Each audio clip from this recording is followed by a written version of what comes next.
Hello everyone, আসসালামু আলাইকুম। কেমন আছেন সবাই? আশা করি সবাই ভালো আছেন। আমি আল্লাহর রহমতে অনেক ভালো আছি। আজ আমি আপনাদেরকে দেখাবো অনার্স ফাইনাল ইয়ার অ্যাকাউন্টিং ডিপার্টমেন্টের একটা subject investment analysis and portfolio management, অধ্যায় number ৭, valuation of securities bond. এই অধ্যায়ের একটা সৃজনশীল অঙ্ক আমি আপনাদের মাঝে তুলে ধরবো। অঙ্কটা 2010 সালে অ্যাকাউন্টিং ডিপার্টমেন্ট এবং 2016 সালে অ্যাকাউন্টিং ডিপার্টমেন্টে আসছিল, ঠিক আছে? তো চলুন অঙ্কটি শুরু করা যাক। প্রথমে বলে নেই, determine the value of the bond, অর্থাৎ P0 এর মান বের করতে হবে ABC company from the information given below, এই তথ্যগুলো থেকে। Coupon rate 10%। কুপন রেট মানে কি? আয়ের মান 10%। ফেস ভ্যালু মানে এমবি এর মান 1000 টাকা দেওয়া আছে। ডিসকাউন্ট রেট আর এর মান দেওয়া আছে 15%। ম্যাচিউরিটি পিরিয়ড সময় দেওয়া আছে 12%। এখান থেকে আমার কি করতে হবে? Determine the value of the bond, অর্থাৎ P0 এর মানটা বের করতে হবে। তা চলুন কীভাবে বের করতে হবে সেটা দেখে নিই। প্রথমে আমাকে কি করতে হবে? লিখতে হবে গিভেন দ্যাট, ঠিক আছে? গিভেন দ্যাট, এই যে গিভেন দ্যাট দিলাম।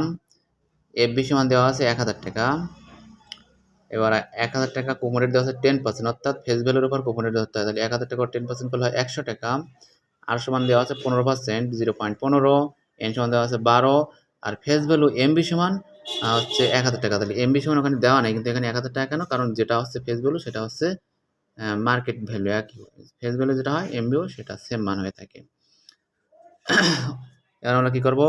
Calculation of P0। তাহলে P0 এর মান কীভাবে বের করতে হয়? P0 এর সূত্র হচ্ছে I ভাগ R, ঠিক আছে? I ভাগ R second bracket 1 minus 1 divided by 1 plus R to the power N, সূত্র second bracket close, plus MB ভাগ 1 plus R to the power N। এই সূত্রটা মুখস্থ রাখতে হবে, P0 এর সূত্র। আয়ের মানে বসাই দিয়েছি, আর এর মানে বসাই দিয়েছি, অনেক জায়গায় অন মান সবগুলো বসাই দিয়েছি। এখানেও মান বসাই দিয়েছি, ঠিক আছে? মান বসাই দিয়ে এটার সাথে এটা ভাগ করলে এই হয়, এটা ক্যালকুলেশন করার পর এই হয়েছে, এটা ক্যালকুলেশন করার এই হয়েছে, ঠিক আছে? এখানে এইটা প্লাস এইটা যোগ করার পর হবে 729, অর্থাৎ আমার অঙ্কটি কিন্তু হয়ে গেল। তো অঙ্কটি যদি কারো কোনো বুঝতে কোথাও অসুবিধা থাকে তাহলে অবশ্যই কমেন্ট বক্সে জানাবেন। আর ভিডিওটি কেমন লেগেছে অবশ্যই জানাবেন। আর নতুন নতুন সকল অঙ্ক পেতে অবশ্যই চ্যানেলটি সাবস্ক্রাইব, লাইক, কমেন্ট, শেয়ার করতে ভুলবেন না। ভালো থাকবেন, সুস্থ থাকবেন। আসসালামু আলাইকুম।